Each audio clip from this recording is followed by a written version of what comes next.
Mesdames et messieurs, bonsoir, c'est Miron. On se retrouve aujourd'hui pour une toute nouvelle vidéo. Et aujourd'hui, on se retrouve pour débriefer la finale de Ligue des Champions entre le Paris Saint-Germain et nos chers Gunners. Comme vous le savez, nos chers Gunners se sont malheureusement inclinés au tir au but, 4 buts à 3, 5 buts à 4, je sais plus, ouais, 4 buts à 3 je crois, ouais. Donc à l'issue des tirs au but, après du coup un temps réglementaire, après prolongation, donc un but partout, donc but de Kai Havertz et but de Ousmane Dembélé sur penalty. Voilà. Alors juste au cas où, il y aura peut-être un moment, il y aura des coupures dans la vidéo parce que bah en fait les allergies sont revenues donc je tousse un petit peu en ce moment. Voilà. Bref, donc on va un petit peu débriefer très rapidement cette rencontre. L'idée ne va pas forcément être de faire un grand état de ce qui s'est passé dans cette rencontre. Dans un premier temps, déjà, on va mettre les choses au clair.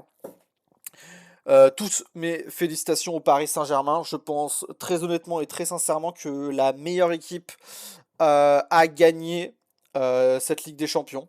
La meilleure équipe a gagné le match et a gagné la Ligue des Champions. Tant sur le parcours, tant sur le niveau de jeu, je pense vraiment que le Paris Saint-Germain a largement mérité sa victoire finale, que ce soit aujourd'hui contre Arsenal, aujourd'hui plutôt, alors je dis aujourd'hui, mais le match était hier soir pour moi, que ce soit hier ou même surtout son parcours, je pense que aujourd'hui, bah, eh bien, personne ne peut dire que cette Ligue des Champions a été volée par le Paris Saint-Germain, comme celle de l'année dernière, hein, d'ailleurs. Hein, pour moi, j'étais très heureux l'année dernière que le Paris Saint-Germain touche à sa première Ligue des Champions. Je suis un petit peu moins heureux, bien évidemment, cette année que le Paris Saint-Germain touche cette Ligue des Champions. Mais il faut être bon perdant et je pense très honnêtement que le Paris Saint-Germain mérite totalement sa victoire en Ligue des Champions avec du coup des joueurs sublimes. Alors par contre, on va mettre les choses au clair par rapport au match parce que j'ai eu beaucoup de commentaires. Enfin, j'ai vu pardon beaucoup de commentaires par rapport à ce match-là. On va quand même mettre un petit peu les choses dans leur contexte parce que je pense bah, qu'on a vu déjà deux matchs totalement différents. Mais bon, ça on reviendra quand même très rapidement dessus. J'ai pas forcément envie de m'attarder énormément sur cette rencontre. Bah, parce qu'en fait, dans cette rencontre, il s'est finalement pas passé grand-chose. Parce que pourquoi bah, Arsenal a ouvert le score très rapidement dans cette rencontre. Je crois que c'était peut-être à la sixième, septième minute, je crois. Donc but de Kai Havertz. On va mettre les choses au clair. Pour celles et ceux qui pensent qu'il y a main, arrêtez de regarder le football, s'il vous plaît. Parce que c'est vraiment abject de penser que l'arbitre doive siffler main là-dessus. Alors, objection, votre honneur, si l'arbitre siffle directement main, ok. Mais que, admettons, la VAR intervienne pour dire qu'il y a main, là je suis pas d'accord. Parce que déjà, le dégagement de Marquinhos sur Leandro Trossard, ils sont vraiment à 1 mètre l'un de l'autre. C'est une protection, vous ne pouvez pas siffler main là-dessus. Si vous pensez qu'il y a main là-dessus, très sincèrement, arrêtez de regarder le football. Parce que c'est vraiment insupportable. Bref, première mi-temps, voilà. Donc après cette ouverture du score, bah, c'est globalement, je pense, la seule action d'Arsenal du match. Tant, bah, à la suite de ça, le Paris Saint-Germain a mis la main sur le, enfin, l'a mis la main, a mis le pied sur le ballon, a largement dominé toute la possession. Je crois qu'il y a peut-être à la fin des 120 minutes, je crois qu'il y a 75% de possession pour le PSG. Donc le PSG a largement gardé le ballon, mais et bah, je suis désolé de vous annoncer ça pour celles et ceux qui vont dire que le PSG a dominé les débats. Ouais, mais le PSG n'a pas été dangereux. Je suis désolé, hein, hormis les arrêts de Raya sur le coup franc, bah, il n'y a rien eu. Vraiment, le PSG n'a rien fait du match, hormis passer le ballon, hormis du coup très peu de frappes de loin, et quand il y a des frappes de loin, elles sont 8 mètres au-dessus. Bah, le PSG n'a rien fait de plus, très honnêtement. Euh, voilà, donc c'est globalement tout sur la première mi-temps. Sur la première mi-temps, j'ai beaucoup de choses à dire. Alors oui, il y a eu énormément de gains de temps d'Arsenal. Euh, ouais, il y a eu énormément de gains de temps d'Arsenal, mais pas autant que vous le pensez, je pense. Bref, c'est le jeu, ma pauvre Lucette. Après, le PSG a fait exactement la même chose contre le Bayern, mais quand le PSG a fait ça contre le Bayern, tout le monde disait que c'était fantastique. Mais quand c'est Arsenal qui le fait, bah c'est pas bien. Bref, bizarrement quand alors soit c'est le PSG qui quoi qu'il arrive peu importe ce qu'ils font c'est très beau, soit peu importe ce que fait Arsenal c'est très moche. Bref, choisissez votre camp. Moi je m'en fiche un petit peu, très honnêtement. Deuxième mi-temps, alors à partir de la deuxième mi-temps, très honnêtement je mets au défi n'importe qui de me dire ce qu'a fait l'arbitre sur la deuxième mi-temps. Je n'ai strictement pas compris l'arbitrage en deuxième mi-temps. C'est-à-dire que sur toute la deuxième mi-temps, je suis même pas sûr que l'arbitre ait sifflé une fois en faveur d'Arsenal. Euh, Carton jaune très rapide sur Mosquera en deuxième mi-temps pour un gain de temps alors qu'il venait juste de prendre le ballon pour faire une touche. Bref, le penalty par contre de Mosquera, il est totalement logique. Penalty de Mosquera, sur Mosquera, de Mosquera, provoqué par Mosquera. Je sais pas comment dire ma phrase. Bref, c'est Kvara qui provoque le penalty, faute de Mosquera. Bref, vous m'avez compris. Le penalty est totalement valide. J'avoue que comme je pense beaucoup de monde, j'ai pas trop compris la durée de la VAR sur ce penalty là. Je pense que il y a peut-être deux options à cette VAR là, et encore je suis même pas tellement sûr. Peut-être qu'il va essayer de chercher un hors-jeu. Peut-être ils essayent de bien vérifier que Mosquera ne touche pas le ballon en premier, parce qu'effectivement Mosquera touche le ballon, mais il y a bien faute avant tout simplement qu'il touche le ballon. Donc le ballon est total, enfin le penalty est totalement valide, ça là-dessus il n'y a pas de souci. Bref, ensuite penalty totalement transformé par le PSG.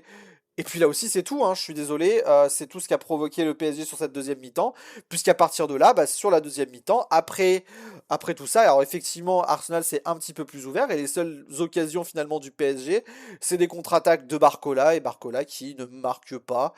Après quelques erreurs quand même, hein. J'ai pas trop aimé l'entrée de Timber, j'ai pas trop aimé le match de Saliba, qui était pour moi avec beaucoup d'imprécision. Bref, on pourra aussi reparler tout simplement de l'action de Madueke, le fameux penalty non sifflé pour Arsenal. Est-ce qu'il y a penalty, est-ce qu'il n'y a pas penalty? Ça, je vous laisserai faire vos débats. Pour moi, il y avait penalty. Pour les équipes de Canal+, il y avait penalty. Mais je pense honnêtement que ce n'est pas le seul fait de jeu de la rencontre, on est bien d'accord. Pourquoi je dis ça? Bah, tout simplement parce qu'on ne peut pas espérer qu'une décision, qu'une décision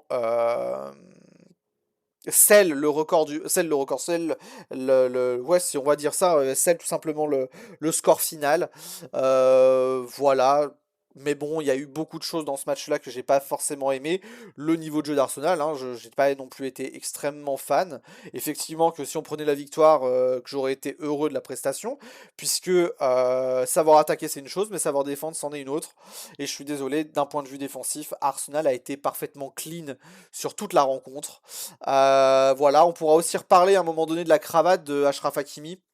Mais bon, sachant que ce n'est pas un joueur d'Arsenal, personne ne va en parler. Bref, voilà, dans tous les cas, c'est chose faite.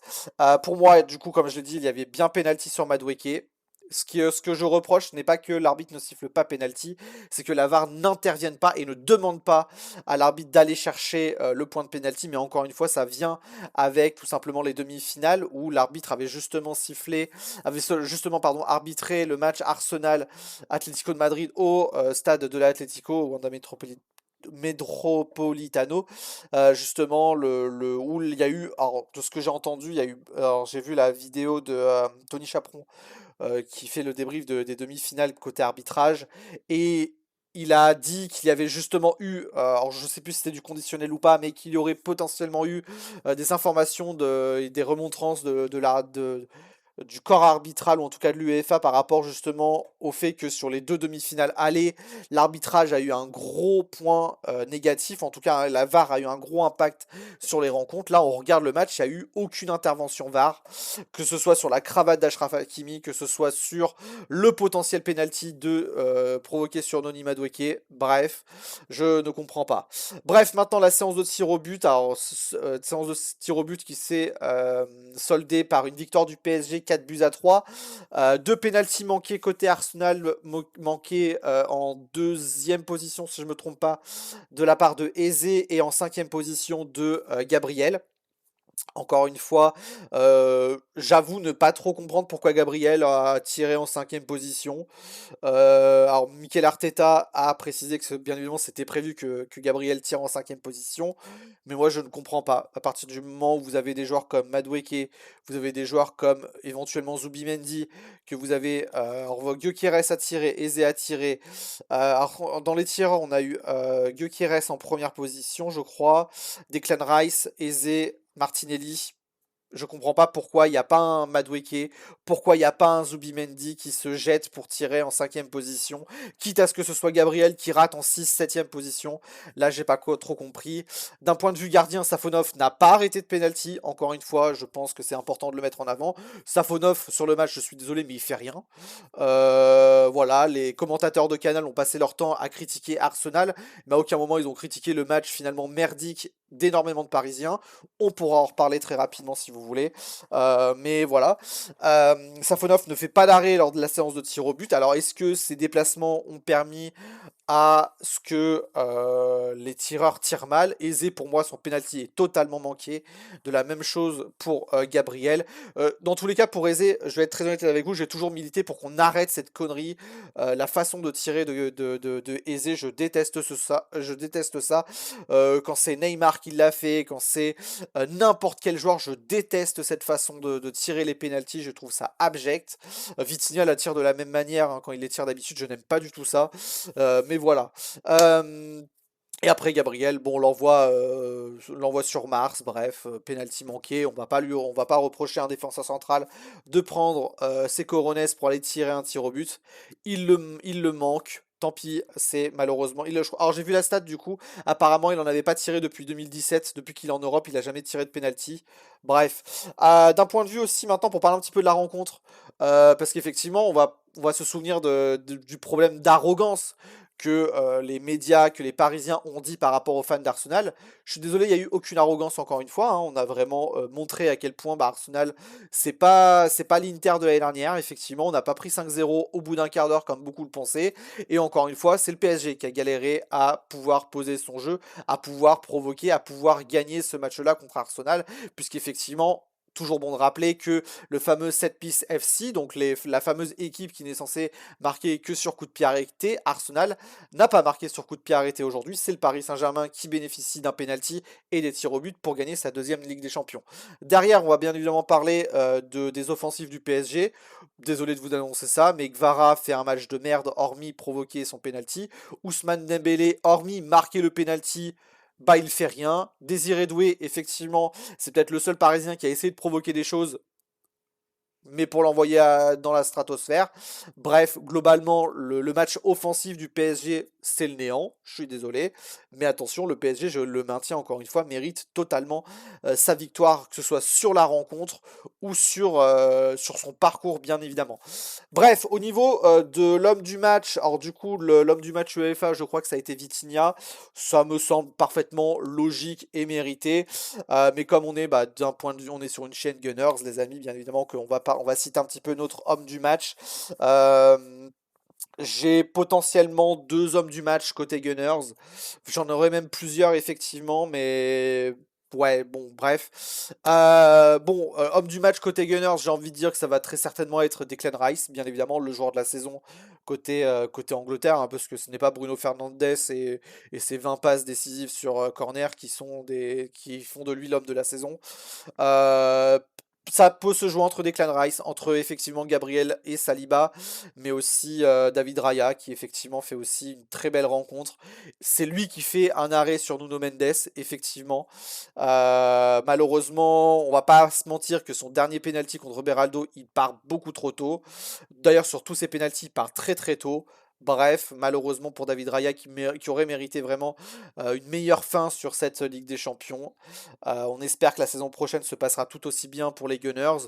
On n'aura pas un parcours aussi simple, mais on va espérer, pourquoi pas, eh bien, avoir un petit peu de chance et surtout avoir un parcours qui nous permettra d'aller chercher une nouvelle demi-finale, qui, je pense, est l'objectif la saison prochaine. Encore une fois, c'est la demi-finale de Ligue des Champions. Mais ça, on en reparlera en temps voulu, puisque là, la saison se termine juste.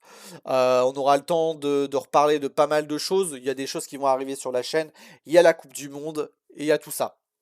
Bref, du coup, encore une fois, je vais réitérer mes félicitations aux Parisiens, aux supporters parisiens, ainsi que tout simplement à l'équipe de Luis Enrique. Ils auront totalement mérité leur victoire finale. On espère bien évidemment que euh, Alors je vais pas dire qu'on va espérer qu'ils refassent la même chose l'année prochaine, puisque bien évidemment j'ai envie de voir Arsenal soulever cette Ligue des Champions, mais dans tous les cas on va leur souhaiter bien évidemment la meilleure des saisons prochaines. Et surtout, tiens, je vais en profiter pour donner un gros crédit au PSG. Grosse félicitations à eux, puisqu'ils gagnent vraiment la Ligue des Champions avec le même 11 de départ que l'année dernière, et ça je trouve que c'est dans le football moderne, pardon, quelque chose d'extraordinaire. Alors la seule différence effectivement c'est Donnarumma par rapport à Safonov, donc le remplacement de Donnarumma par Safonov. Alors est-ce que ça a apporté plus de choses ou pas, je saurais pas vous dire, en tout cas sur ce match-là, mais en tous les cas, voilà, il faut donner du crédit là où il faut donner du crédit. Je crois même pas d'ailleurs que le PSG, ah si, ils ont pris Zabarni, je crois que c'est le seul recrutement du PSG l'année dernière, mais voilà, faut rendre à César ce qui est à César. Grosse félicitations au PSG qui arrive sur 2 années avec le même 11 de départ à pouvoir aller chercher une Ligue des Champions. Alors certes, beaucoup de détracteurs diront que effectivement le PSG ont eu beaucoup de décisions arbitrales en leur faveur, qui jouent en Ligue 1 et que tous leurs matchs de Ligue 1, dès que c'est possible, on les déplace pour qu'ils soient moins fatigués pour la Ligue des Champions. Mais je suis désolé, je pense honnêtement, et je réitère mes propos, même si ça a porté préjudice à Arsenal, je réitère mes propos. La Ligue 1, la LFP fait bien de faciliter le repos du PSG en faveur de la Ligue des Champions, parce que la Ligue 1 profite du PSG en Ligue des Champions, et je réitère mes propos. Ils ont tout à fait raison de faire ça. Donc encore une fois, voilà, toutes mes félicitations aux Parisiens. J'ai quelques amis parisiens pour lesquels alors on avait fait des pronostics, je pense à Zartrix, voilà, sur la chaîne principale, avec lesquels on a beaucoup parlé du moment où le PSG n'avait pas de Ligue des Champions. Mais voilà, dans tous les cas, toutes mes félicitations aux supporters parisiens. Vous méritez totalement cette Ligue des Champions, et je vais pas vous souhaiter de vivre une troisième étoile le plus rapidement possible. Il serait peut-être temps, franchement, de vivre votre maillot avec une deuxième et une première étoile, parce que là, le maillot avec la première étoile, vous l'avez pas vécu très longtemps. Laissez les autres un petit peu. Bref, je plaisante bien évidemment. Je vous souhaite en tout cas de passer une bonne fin de journée, une bonne fin de soirée. Nous, on va se retrouver très prochainement. Alors effectivement, je vous aurais pas diffusé la dernière, le débrief du dernier match de championnat. Je l'avais tourné, mais c'est juste que j'ai eu la flemme de la monter. J'aurais pas eu le temps, honnêtement. Alors là, ça va être un petit peu plus facile pour moi au niveau des tournages, montages. Mais voilà. Dans tous les cas, la Ligue des Champions, pardon, la Coupe du Monde arrive très prochainement. On va bien évidemment essayer de suivre au mieux les matchs de l'équipe de France, mais aussi et surtout de nos Gunners. On fera un petit récap aussi de nos Gunners. Mais voilà, dans tous les cas, il y aura pas mal de choses auxquelles nous parlerons dans les prochains jours, dans les prochaines semaines, aussi par rapport à Arsenal. On se retrouve très très vite pour de nouvelles aventures. C'était Mir, et bien évidemment, un grand merci à nos Gunners pour cette saison qui reste quand même admirable. Le titre de champion d'Angleterre était pour moi l'objectif en début de saison. Certes, je n'y ai pas cru en milieu de saison, mais on est allé la chercher. Bref, à très très vite, c'était Mir. Salut.